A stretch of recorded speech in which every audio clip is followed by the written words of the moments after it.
Hello बच्चों, नमस्कार। निर्माण अकेडमी के यूट्यूब चैनल में आप सभी का स्वागत है। और हमने इस पर जीएस की क्लासेस शुरू की हुई हैं। जीएस की क्लास में आज हमारा जो टर्म है वो है हमारा इतिहास का इतिहास। और इतिहास में हम देख रहे हैं इस समय प्राचीन भारतीय इतिहास में, और आज हमें शुरू करना है प्राचीन भारतीय धर्म। तो प्राचीन भारतीय धर्मों में आज हम शुरू करेंगे जैन धर्म।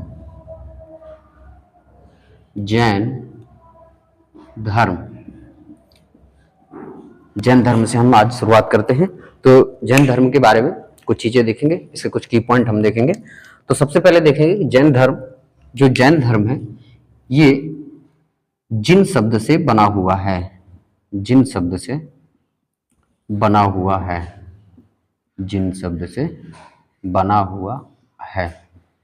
जैन धर्म के बारे में याद रखिएगा कि जैन धर्म आपका जिन शब्द से बना हुआ है। और जिन का अर्थ क्या होता है?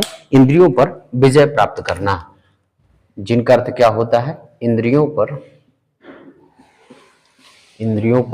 विजय प्राप्त करना। इंद्रियों पर विजय प्राप्त करना, ये जिन शब्द का अर्थ होता है। तो याद रखिएगा कि जैन धर्म जिन शब्द से बना हुआ है, और जिनका अर्थ क्या होता है? इंद्रियों पर विजय प्राप्त करना। ठीक है। जैन धर्म में देखिए कुल आपके 24 तीर्थकर होते हैं। जैन धर्म में हमें इसमें कुल तीर्थकर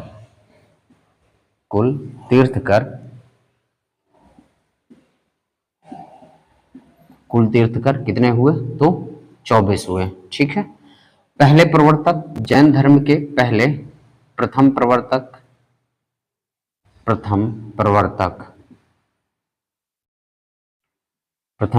कौन थे? तो प्रथम प्रवर्तक थे आपके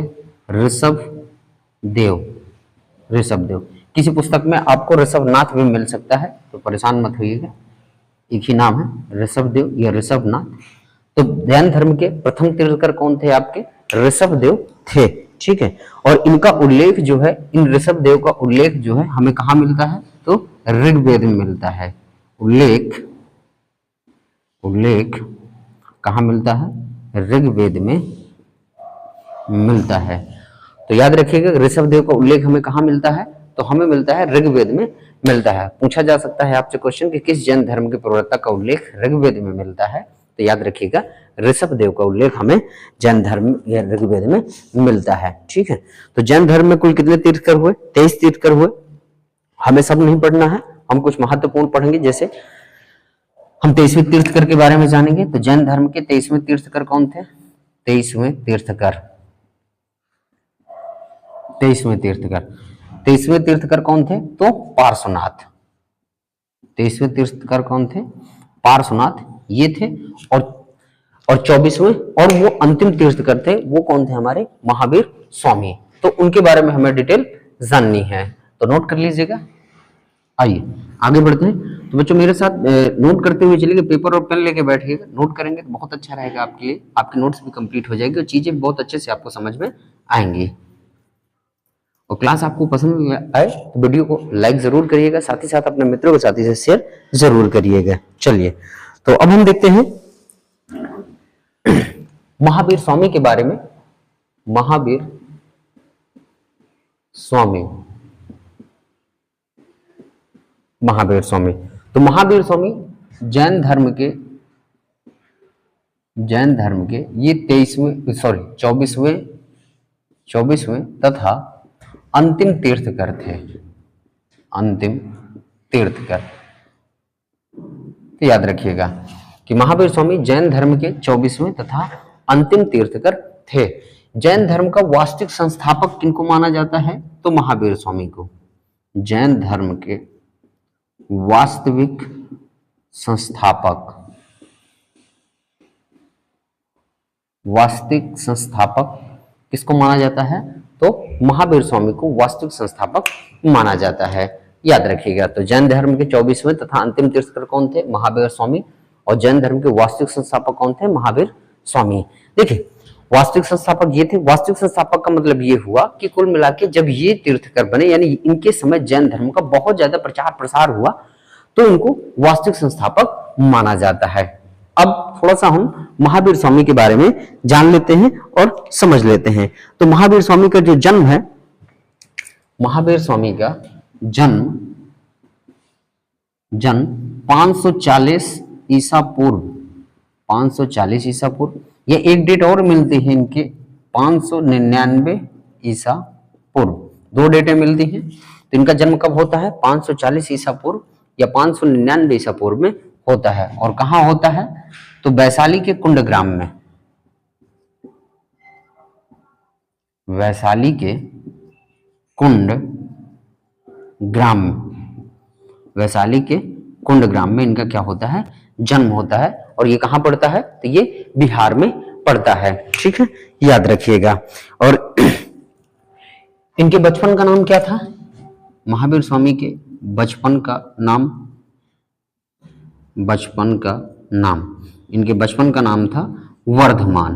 क्या नाम था? इनके बचपन का नाम वर्धमान था। ठीक है। इनके पिता का नाम क्या था? तो इनके पिताजी का नाम, पिता का नाम सिद्धार्थ, सिद्धार्थ, जो ज्ञात्रक कुल, ज्ञात्रक, ठीक है, ज्ञात्रक कुल के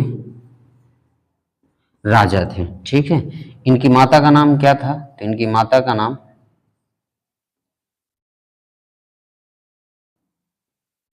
त्रिशला। इनकी माता का नाम क्या था? त्रिशला था, जो राजा चेटक की बहन थी। तो याद रखिएगा, तो याद रखिएगा कि जैन धर्म के 24वें तथा अंतिम तीर्थकर कौन थे? महावीर स्वामी। जैन धर्म के वास्तविक संस्थापक किनको माना जाता है? तो भी महावीर स्वामी। इनका जन्म 540 ईसा पूर्व या 599 ईसा पूर्व में, और कहाँ होता है? वैशाली के कुंडग्राम में होता है। इनके बचपन का नाम क्या है? वर्धमान है। इनके पिता सिद्धार्थ, जो ज्ञात्रक कुल के राजा थे, और माता कौन थी? त्रिशला थी। ठीक है, नोट कर लीजिएगा। आगे बढ़ते हैं।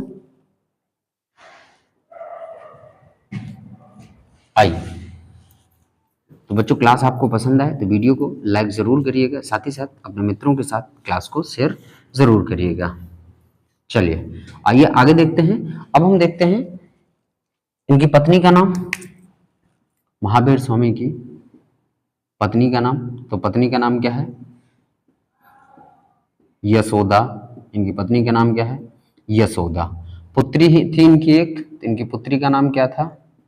प्रियदर्शना, या प्रियदर्शनी कहीं कहीं मिलता है, तो प्रियदर्शनी, या इसी का नाम अड़ोज्या,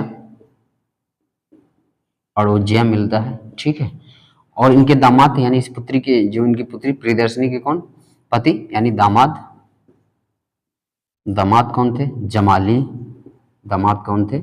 जमाली, जो महावीर स्वामी का प्रथम शिष्य भी बना, प्रथम शिष्य या प्रथम भिक्षु कह सकते हैं, प्रथम शिष्य भी बनता है। ठीक है।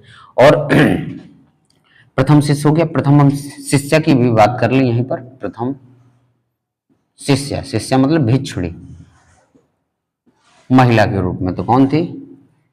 चंदना। क्या नाम था उसका? चंदना था। प्रथम शिष्या कौन थी? तो चंदना थी। ठीक है। तो महावीर स्वामी की पत्नी का नाम क्या हो गया? यशोदा हो गया। पुत्री प्रियदर्शनी, अड़ोज्या, दामाद जमाली इनके प्रथम शिष्य थे। और उनकी प्रथम शिष्या कौन थी? तो चंदना थी। याद रखिएगा। आगे बढ़ते हैं, नोट कर लीजिएगा। आगे देखते हैं। अब महावीर स्वामी 30 वर्ष की आयु में, महावीर स्वामी क्या करते हैं? 30 वर्ष की आयु में बड़े भाई, इनके बड़े भाई नंदीवर्धन से आज्ञा लेकर गृह त्याग कर दिया। ठीक है। याद रखिएगा कि 30 वर्ष की आयु में बड़े भाई नंदीवर्धन से आज्ञा लेकर इन्होंने क्या कर दिया? तो गृह त्याग कर दिया। ठीक है। अब जब जैसे ये गृह त्याग करते हैं, इसके बाद तपस्या करने में जाते हैं, तो इनको जो है 12 वर्ष की कठोर तपस्या के बाद, 12 वर्ष की कठोर तपस्या के बाद 12 वर्ष की कठोर तपस्या के बाद इनको क्या होता है, ज्ञान की प्राप्ति होती है। ठीक है, 12 वर्ष की कठोर तपस्या के बाद इनको कैवल्य क्या कहा जाता है, कैवल्य। कैवल्य का अर्थ क्या होता है, ज्ञान। कैवल्य का अर्थ क्या होता है, ज्ञान। कैवल्य की प्राप्ति हुई। ठीक है, याद रखिएगा कि 12 वर्ष की कठोर तपस्या के बाद इनको कैवल्य की प्राप्ति हुई। और कहां होती है, तो याद रखिएगा जृंभिक ग्राम के निकट, जृंभिक ग्राम के निकट ऋजुपालिका नदी के, ऋजुपालिका नदी के तट पर एक साल वृक्ष के नीचे, एक साल, साल मतलब बरगद, साल वृक्ष के नीचे इनको कैवल्य प्राप्त होता है। याद रखिएगा कहां पर इनको कैवल्य प्राप्त होता है, तो जृंभिक ग्राम के निकट ऋजुपालिका नदी के तट पर एक साल वृक्ष के नीचे इनको ज्ञान की प्राप्ति होती है। ठीक है, और ज्ञान प्राप्ति के बाद ज्ञान प्राप्ति के बाद, ज्ञान प्राप्ति के बाद ये जिन कहलाए, ये जिन कहलाए, जिन कहलाए। याद रखिएगा ज्ञान प्राप्ति के बाद ये क्या कहलाते हैं, जिन कहलाते हैं, अरहत या विजेता कहलाते हैं, जितेंद्रिय इनको कहा जाता है। सीधा सा अर्थ ये हुआ, जिन का मतलब क्या हुआ कि इंद्रियों पर विजय प्राप्त कर लेना। तो वो विजय यानी जैसे उनको कैवल्य की प्राप्ति होती है तो उन्होंने क्या कर लिया, इंद्रियों पर विजय प्राप्त कर लिया। तो ये महावीर स्वामी के बारे में हमने देखा कि 30 वर्ष की आयु में बड़े भाई नंदीवर्धन से आज्ञा लेकर गृह त्याग कर दिए। फिर 12 वर्ष की कठोर तपस्या के बाद इनको केवल ज्ञान की प्राप्ति होती है। और कहाँ होती है, तो जृंभिक ग्राम के निकट ऋजुपालिका नदी के तट पर एक साल वृक्ष के नीचे। और ज्ञान प्राप्ति के बाद ये क्या कहलाते हैं, तो ज्ञान प्राप्ति के बाद ये जिन कहलाते हैं। आगे बढ़ते हैं, नोट कर लीजिएगा।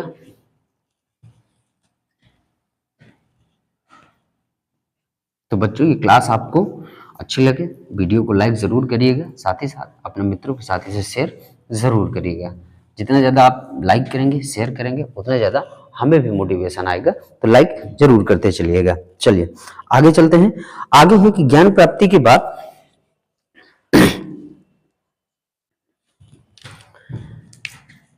ज्ञान प्राप्ति के बाद, ज्ञान प्राप्ति के बाद महावीर स्वामी ने अपना पहला धर्मोपदेश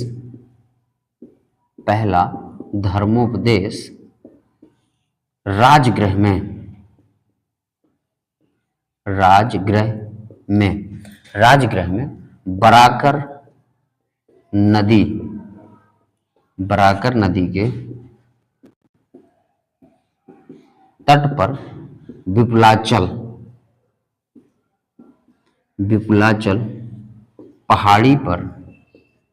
विपुलाचल पहाड़ी पर दिया।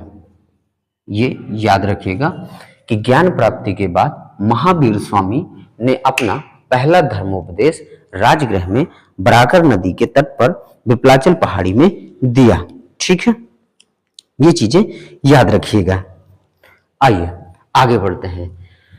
तो याद रखिएगा, ये आगे बढ़ते हैं। आगे देखेंगे कि महावीर स्वामी के जो शिष्य हुआ करते थे, महावीर स्वामी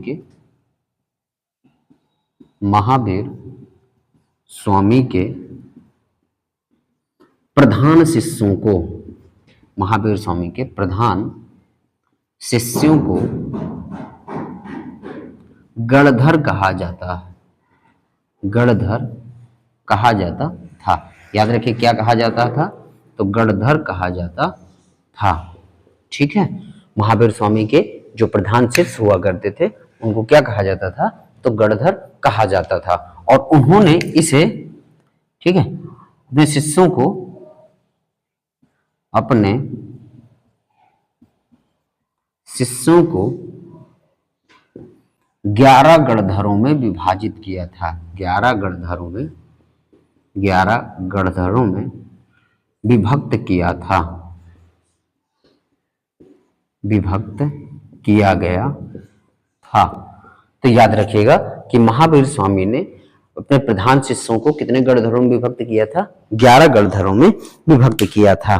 ठीक है, आगे बढ़ते हैं। तो महावीर स्वामी ने जो धर्म का प्रचार किया वो किस भाषा में किया, ये भी हमसे पूछा जाता है। तो याद रखिएगा कि महावीर स्वामी ने प्राकृत भाषा में, प्राकृत भाषा में अपने धर्म का प्रचार किया, अपने धर्म का प्रचार प्रसार किया। ठीक है, याद रखिएगा कि महावीर स्वामी ने जो उपदेश दिए, जो अपने धर्म का प्रचार प्रसार किया, वो किस भाषा में किया, प्राकृत भाषा में किया। ठीक है, तो प्राकृत भाषा देखिए ये आम लोगों की जन भाषा थी, इसीलिए उन्होंने अपने धर्म का प्रचार जो है किस भाषा में किया, जो है प्राकृत भाषा में किया। तो याद रखिएगा सबसे पहले कि महावीर स्वामी को ज्ञान की प्राप्ति कब होती, ज्ञान की प्राप्ति उनको कहाँ होती है, तो याद रखिएगा ज्ञान की प्राप्ति उनको कहाँ होती है, तो जरंबिक ग्राम के निकट ऋजुपालिका नदी के तट पर, वहां पर उनको जो है एक साल वृक्ष के नीचे ज्ञान की प्राप्ति होती है। पहला उपदेश उन्होंने कहाँ दिया, पहला धर्मोपदेश जरूर याद रखिएगा कि महावीर स्वामी ने पहला धर्मोपदेश राजगृह में, ठीक है, ये बहुत महत्वपूर्ण है, इंपॉर्टेंट है। तो राजगृह में किस नदी के तट पर, बराकर नदी के तट पर, कौन सी पहाड़ी थी, तो विपलाचल पहाड़ी पर उन्होंने दिया। महावीर स्वामी के जो प्रधान शिष्य हैं उनको क्या कहा जाता था, तो उनको गणधर कहा जाता था। और अपने शिष्यों को उन्होंने कितने गणधरों में विभक्त किया था, तो 11 गणधरों में विभक्त किया था। और महावीर स्वामी ने किस भाषा में अपने धर्म का प्रचार किया, तो प्राकृत भाषा में अपने धर्म का प्रचार प्रसार उन्होंने किया। ठीक है, आइए और अंतिम पॉइंट है इसका कि महावीर स्वामी की जो मृत्यु है, मृत्यु के बारे में देख लेते हैं। ठीक है, महावीर स्वामी की मृत्यु, महावीर स्वामी की मृत्यु 72 साल में, 72 साल में बिहार के पावा, कहाँ, बिहार के पावा में हुई। बिहार के पावा में, पावापुरी एक जगह है अब वर्तमान में, तो बिहार के पावा में इनकी मृत्यु होती है। कितने वर्ष की अवस्था में, 72 वर्ष की अवस्था में हुई। और एक शासक थे सस्तीपाल, तो सस्तीपाल के महल में, ठीक है, सस्तीपाल के महल में, सस्तीपाल के महल में इनकी मृत्यु होती है। और कितने वर्ष की अवस्था में होती है, तो 72 वर्ष की आयु में इनकी जो है मृत्यु होती है। और कहाँ होती है, तो बिहार में पाव में जो है होती है। ठीक है, तो नोट कर लीजिएगा। आगे बढ़ते हैं, अब हम देखते हैं आगे थोड़ा सा निर्वाण प्राप्ति का सिद्धांत। ठीक है, जैन धर्म में यहाँ निर्वाण की बात कही गई है, तो जो है इसको नोट कर लीजिएगा। तो बच्चों क्लास आपको कैसी लगी कमेंट बॉक्स में जरूर बताइएगा। साथ ही साथ क्लास आपको अच्छी लगी वीडियो को लाइक करिएगा और अपने मित्रों के साथ इसे शेयर जरूर करिएगा। आइए अब देखते हैं निर्वाण प्राप्ति का सिद्धांत। निर्वाण प्राप्ति का सिद्धांत, निर्वाण प्राप्ति का सिद्धांत, ये हम देखते हैं कि निर्वाण प्राप्ति का सिद्धांत क्या है। तो जैन धर्म के अनुसार, याद रखिएगा, जैन धर्म के अनुसार प्रत्येक जीव को प्रत्येक जीव को अपने कर्मों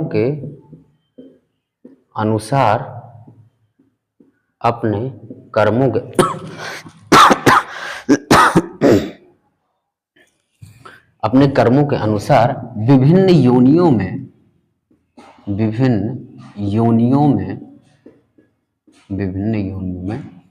पुनर्जन्म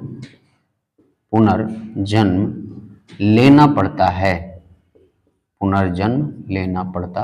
है। ठीक है। निर्वाण प्राप्ति के सिद्धांत में जैन धर्म कह रहा है कि प्रत्येक जीव जो भी कर्म करेगा तो अपने कर्म के अनुसार उसको क्या होगा, विभिन्न योनियों में, जो अगली योनियां हैं उनमें उसको पुनर्जन्म लेना पड़ेगा। ये निर्वाण प्राप्ति का सिद्धांत इनका कहता है। यहां इन्होंने मोक्ष की भी बात कही है कि जो कर्म फल में क्या होता है, जो कर्म फल है यानी जो परिणाम हमको मिलेगा कर्म फल से, विमुक्ति ही निर्वाण होता है। कर्म फल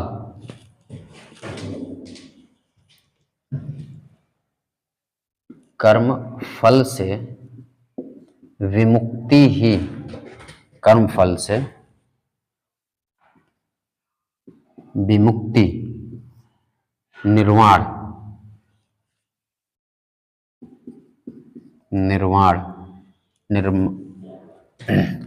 से विमुक्ति ही निर्वाण यानी मोक्ष है। कर्म फल से अगर आपको मुक्ति मिल गई तो वही क्या कहलाएगा, निर्वाण कहलाएगा, यानी मोक्ष आपका कहलाएगा। जैन धर्म में जो मृत्यु के बाद होती है वो निर्वाण की प्राप्ति होती है। तो स्टार बना के एक पॉइंट लिख लीजिएगा कि जैन धर्म में मृत्यु के बाद निर्वाण की प्राप्ति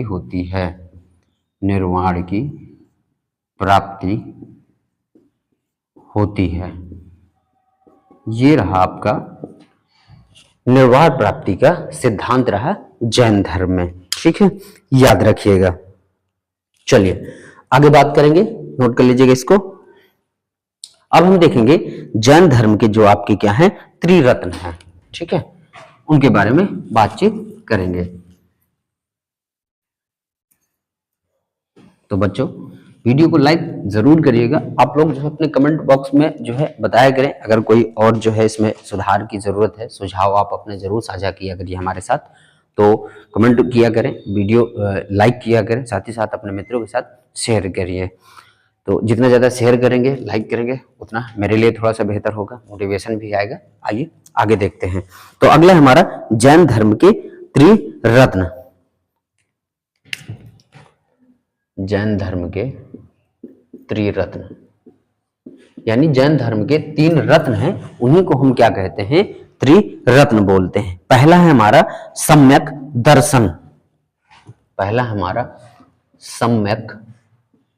दर्शन। ठीक है, ये फर्स्ट है हमारा सम्यक दर्शन। सम्यक दर्शन क्या कहता है कि जैन तीर्थकरों एवं उनके बताए गए मार्गों पर जैन तीर्थकरों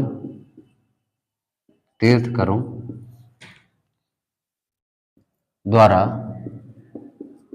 बताए गए मार्गों पर पूर्ण विश्वास करना,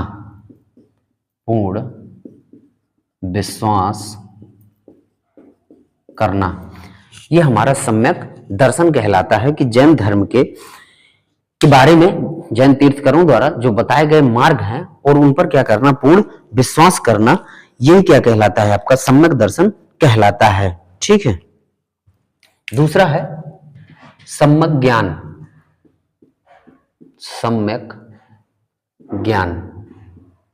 दूसरा त्रिरत्न है सम्यक ज्ञान। सम्यक ज्ञान क्या कहता है, जीव एवं अजीव के वास्तविक स्वरूप को समझना। जीव तथा अजीव के वास्तविक स्वरूप को समझना। वास्तविक स्वरूप को समझना। ठीक है, सम्यक ज्ञान क्या कहलाता है? सम्यक ज्ञान क्या है कि जीव तथा अजीव के वास्तविक स्वरूप को समझना। ठीक है, या हम कह सकते हैं जैन सिद्धांतों का पूर्ण ज्ञान। अगर हम इसी का अर्थ समझाना चाहें तो जैन सिद्धांतों का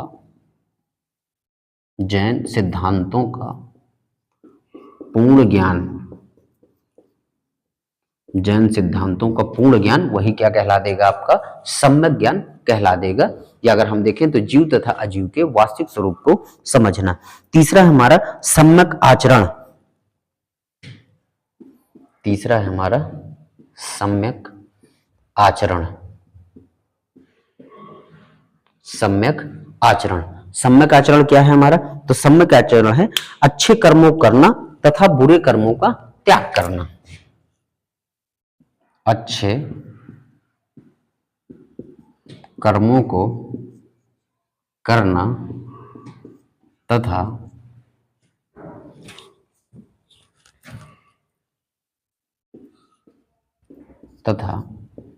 बुरे कर्मों का त्याग करना। क्या कहलाएगा? हमारा सम्यक आचरण कहलाएगा। ठीक है, तो ये रहे हमारे जैन धर्म के त्रिरत्न हैं। ठीक है, जिन्हें कहा जाता है सम्यक दर्शन। तो जैन तीर्थंकरों द्वारा बताए गए मार्गों पर पूर्ण विश्वास करना, ये सम्यक दर्शन कहलाएगा।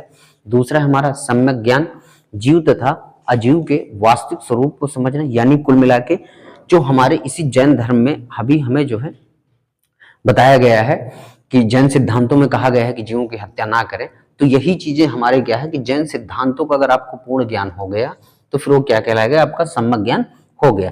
तीसरा हमारा सम्यक आचरण। सम्यक आचरण क्या है? अच्छे कर्मों को करिए तथा बुरे कर्मों का क्या करिए?